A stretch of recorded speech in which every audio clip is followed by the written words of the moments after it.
You guys may not know this about me, but I used to work at a bank, but over time I just lost interest.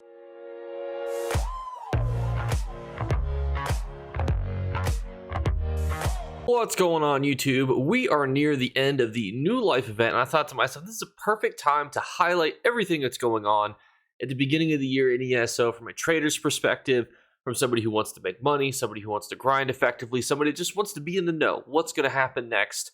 Where's the development team going? What monster sets are going to be in store? What's the next ESO event? And more. That's what we're going to cover in today's video. So for those of you who do not know, the New Life event is going on for exactly one more day and will be leaving us in 14 hours from the time of recording. Probably will be different depending on how long it takes me to edit this video, obviously. What this has done, though, at the New Life event is it's given a lot of people double experience. It's given a lot of people a fresh new character or maybe some characters for them to use. You might think, well, it's the end of that event. If I'm a trader right now, Jake, how does it help me to know that a lot of people have grinded a lot of experience? Because if you think about it, let's say you yourself have just grinded 2, 3, 4, even maybe just one character, level 50, champion point 160. What happens next? Well, the answer to that question is actually relatively simple. The thing that happens next is you got to gear that character out. You got to start teaching them recipes. You got to get them up to snuff, buy motifs and stuff for them. So anytime an event comes out like this, usually you can see an upswing in mostly people buying a lot of sets. They might be making a new PvP character, PvE character, so on and so forth. And because of that, they're going to be looking to buy some of those sets. We'll talk about in our trader section, which we'll do here later. And so moving right along, we have our ESO January Crown Store Showcase, which usually I just don't really focus on except for the monster set styles that we're going to be able to farm. However, I wanted to take this time where we flip through these items very quickly here that you're also going to be able to see a lot of big changes in the market. So not only are you going to be able to farm this monster set style, we're going to also talk about why the ESO economy is changing so much. And it really comes down to a couple key factors. One, when a lot of those people that were doing this weird shady crown trading was going on, it did lower the market value for a lot of crowns, and because of that, the market has risen up. What does that mean? It means that if you want to buy crowns from another player, you're probably going to have to pay more. And for those of you who are confused, basically there's a whole economy that is legal, totally legal, where you can buy an item on the crown store, gift it to another player, and they give you money in exchange for that money being in-game gold, obviously. And on console, that was usually around 100 gold to 1 crown, which a lot of people on PC were pretty perturbed by because they thought this is ridiculous. These guys on console could pretty much just grind out gold and buy everything they want. And to be completely fair, that was kind of true. However, it's risen probably closer to 300 to 400 to 1, which is very different.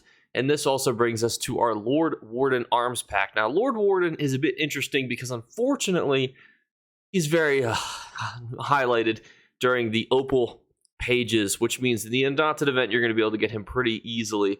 And unfortunately, that does devalue his arm pack. Now, what am I talking about? What we're talking about is actually something very unique that not everybody knows about.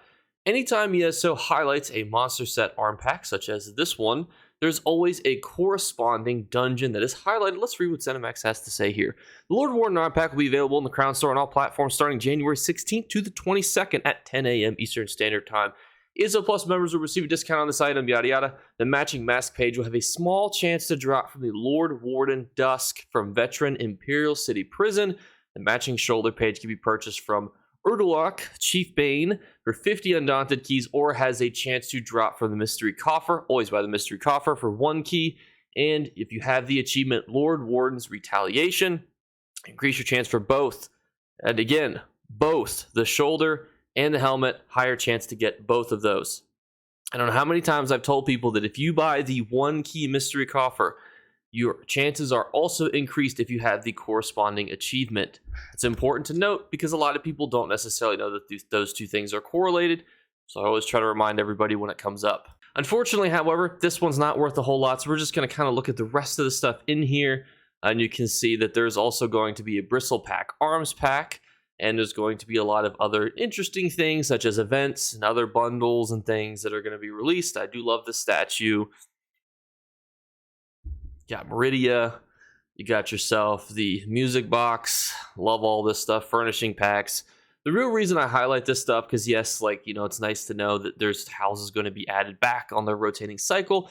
It's It's more so just to know how expensive I think it's going to be to buy things with Crown. So as somebody who likes to use my ESO gold to have things gifted to me by paying for them in gold, I like to know, is this going to be a month that the Crown store is a little bit light in case I need to buy something on ESO? You know, if I want to buy like a Mundus stone, for example, to put in my house, are people going to be charging a lot or are they going to be charging a little? Because a lot of times Crown store sellers will be in the situation where they really want to get paid. So they will sometimes sell at a lower end if there's not a whole lot of buyers. But if there's a lot of buyers because there's a lot of cool stuff in the Crown store, the market can unfortunately make it very high. This is a month where I think the market will be very high, but we're going to talk about this market and why I think it's going to be pretty unique to this month. And this might actually shock a lot of you because I didn't believe this to be true until I saw it with my own eyes, and that is that this month in ESO is actually one of the most played months in the entirety of the game. And that might shock you, but let's dig into that. For example, January is when most people have off school, college, work, they're traveling for the holidays, but January is also the month where people come home. They might have extra time off. There's a lot of holidays, New Year's, you got MLK Day, and a lot of times it's a very heavily played month. The other thing that's interesting about January, it's kind of coated in mystery. We'll talk about this next, but 2024, the roadmap from ESO is still clouded. What are we going to get? What are they going to give to us? What expansion will we have? What updates will we have? What are they going to be focusing on this year? This is all a mystery, and they're going to be telling us all in their Twitch, and they're going to be sprinkling out hints throughout this time period. So it's a very anticipated time for ESO, and in fact, January of 2023 saw my highest viewed videos pretty much throughout the entire year because the anticipation was so high. And that's where you can think about it from that perspective. But then you got to think to yourself, if you're somebody who wants to make gold, grind, find a new social group, find people to do trials, dungeons, etc., it's literally the perfect time to do that. And what do I mean by that? And it's actually pretty straightforward. More people to buy, more people to sell. If you're looking for sets, you could probably buy those sets. If you're looking to sell things, everybody that's playing ESO right now is going to need consumables. And the beautiful thing about the ESO economy is it's bottlenecked. There can only be so many listings of certain items. There can only be so many listings of certain things. So it's really easy to find niches in that market. But before we go into the marketing, let's talk first about what ZeniMax has hinted at for this year. And admittedly, we don't know a whole lot about this as of yet, but it is the 10-year celebration of ESO, which is kind of crazy if you think about it. As somebody that was one of the beta testers very long time ago, before eventually I ended up switching to Xbox after finding a good group of friends here that wanted to play on Xbox versus PC. God bless that PC character. Don't even remember what veteran rank he got to. People even forget that veteran ranks existed. It was definitely something. But it is the 10-year anniversary of ESO, and they are talking about all the cool things that they're going to be doing in Amsterdam, and there's always going to be a celebration event next year for those of people who live in America. So if you want to go to Amsterdam, then feel free. It's going to be a cool event, I'm sure. Personally, will not be able to attend more than likely, but next year it'll be back in the United States. Does this necessarily mean anything for this year? Yes, I think it's going to be a massive year for ESO, and I think that the celebration, everything else going on, is obviously cool, but it's going to take a backseat. What really excites me about this year is they're probably going to continue to do the same setup they did last year, which was they did a basic dungeon pack, and then they did a zone pack, and then they did another quality of life change as their Q3 update, and then Q4 was a brand new system, which was Infinite Archive, Endless Archive. It's been renamed.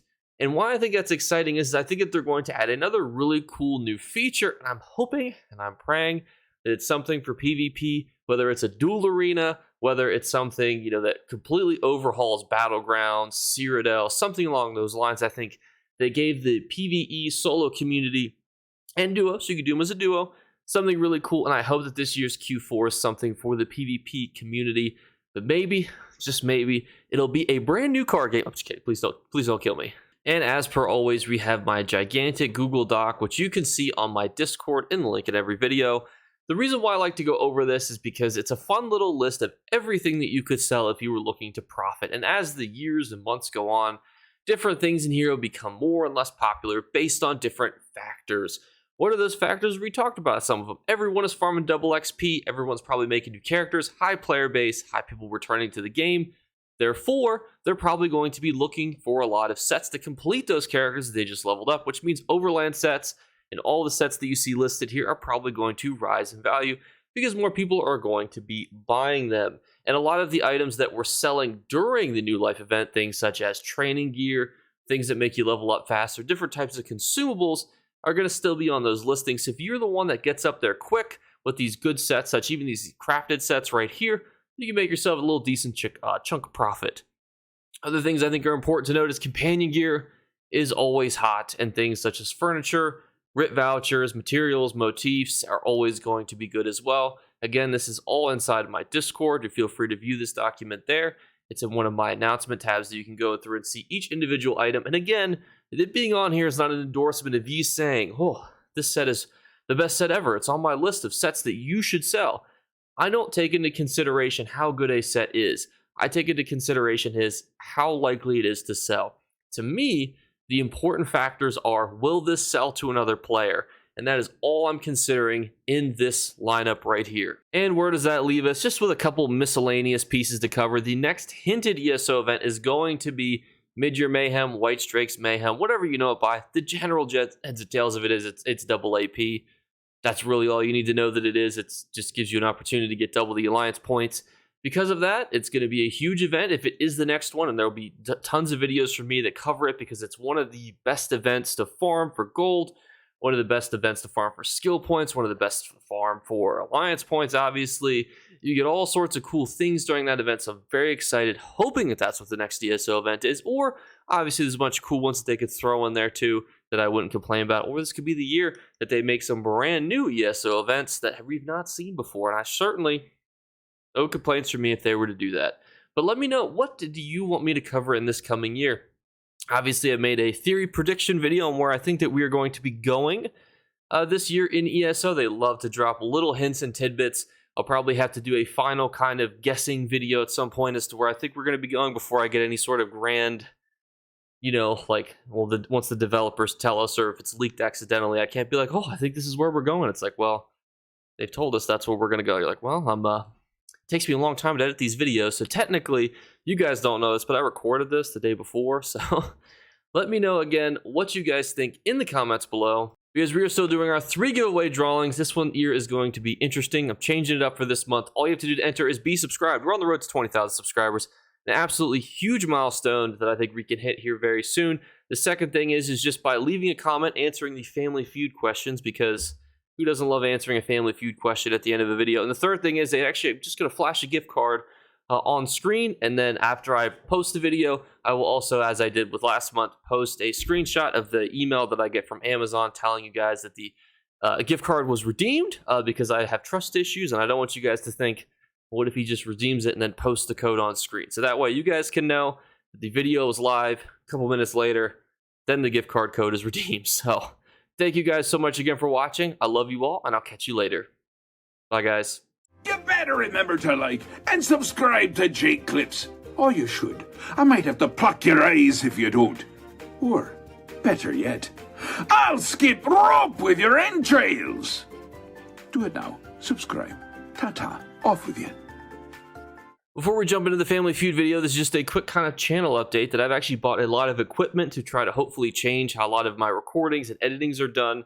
It's a bit of a learning process, and I found out that I still don't even have all the things that I need. For example, I have an SSD card that I can't use because I don't have an SSD card reader, because that doesn't arrive until Wednesday. So I was hoping I could wait and make this video with all this new stuff that I'm using to try to streamline some things and make things more interesting, but it's not all here yet, unfortunately. So hopefully it'll be here on Wednesday, but we'll have to keep you guys posted for that.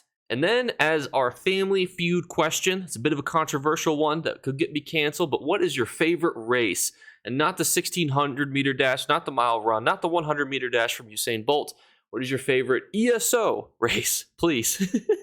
But thank you guys so much again, and I'll catch you later. Bye, guys.